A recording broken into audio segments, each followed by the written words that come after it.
சாந்தி. 26/5/2024 முரளியிலிருந்தான ஸ்லோகம். ஒவ்வொரு குழந்தையும் தந்தையைப் போல ஆகும்போது நடைமுறை அத்தாட்சியும் அவர்களின் பிரஜைகளும் இலகுவாக தயார் செய்யப்படுவார்கள். இந்த பிராமண வாழ்க்கையில் தந்தை பிரம்மாவைப் போல நாம் ஆக வேண்டியது எமது இறுதி இலக்காகும். அதாவது அவருக்கு நாங்கள் சமமாக வேண்டும். தந்தை எவ்வாறு சிந்திப்பாரோ அவ்வாறே நாமும் சிந்திக்க வேண்டும்.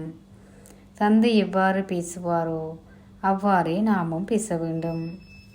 தந்தையை போல் ஆகுவதென்றால் எமது ஸ்திதியும் அவருடையதாக இருக்க வேண்டும். எமது ஸ்திதி என்பது எமது ஞான யோக தாரணா சேவையின் தரத்தின் அடிப்படையில் உருவாக்கப்படுகின்றது. எமது ஸ்திதி உயர்வடைகின்றது என்றால் நாம் நடைமுறை உதாரணமாக மற்றவர்களுக்கு முன்னால் தென்படுவோம். எமது ஸ்திதி எமது பிரஜைகளை இயல்பாகவே அதிகரிக்க செய்யும்.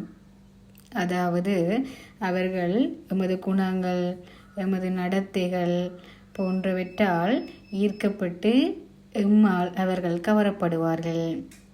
சங்கம யுகத்தில் பாபாவின் குழந்தைகளான நாம் எவ்வாறு ஸ்ரீமத்தின் அடிப்படையில் நாம் நடந்து கொள்கின்றோமோ அவ்வாறு தான் எமது பிரஜைகள் பக்தர்களும் பின்வரும் யுகங்களில் எம்முடன் மரியாதையுடனும் அன்புடனும் ஒழுங்குமுறையுடனும் நடந்து கொள்வார்கள். துவாபர யுகத்திலிருந்து எமது பக்தர்களும் எமக்கு நியமப்படி பூஜை செய்வார்கள்.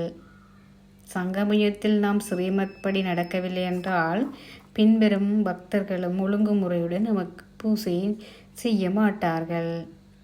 ஆகவே எமது முயற்சி எவ்வாறு இருக்கிறதோ இப்பொழுது எமது முயற்சி எவ்வாறு இருக்கிறதோ அதற்கு ஏற்பத்தான் எமக்கான வெகுமதி இருக்கும். பிரம்மபாபாவின் பேச்சு பார்வை நடத்தை எவ்வாறு இருந்ததோ அவ்வாறே எமது பேச்சு பார்வை நடத்தை அமைய வேண்டும். அவர் சாதாரணமான செயல்களை செய்தாலும் அவரிடமிருந்து ஒரு உயர்வான ஸ்திதியை நாம் பார்க்கக்கூடியதாக இருந்தது. அதே போன்று நாம் எவ்வாறு செய்கின்றோமோ எம்மை பார்த்தே எமது தாரணை எவ்வாறு இருக்கிறதோ அதை பார்த்துத்தான் பின்பற்றுவார்கள் எமது பக்தர்களும் பிரஜைகளும். அதற்கேற்பத்தான் அவர்கள் நடந்தும் கொள்வார்கள்.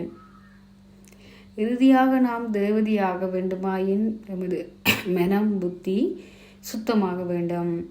பழைய கடந்த கால விடயங்களில் ஏதாயினும் ஒரு சுவடு இருந்தால் அது எம்மை லேசாக இருக்க அனுமதிக்காது. இவ்வாறு இருந்தால் நாம் இலகுவாக தேவதை போன்று ஆக முடியும். ஓம் சாந்தி.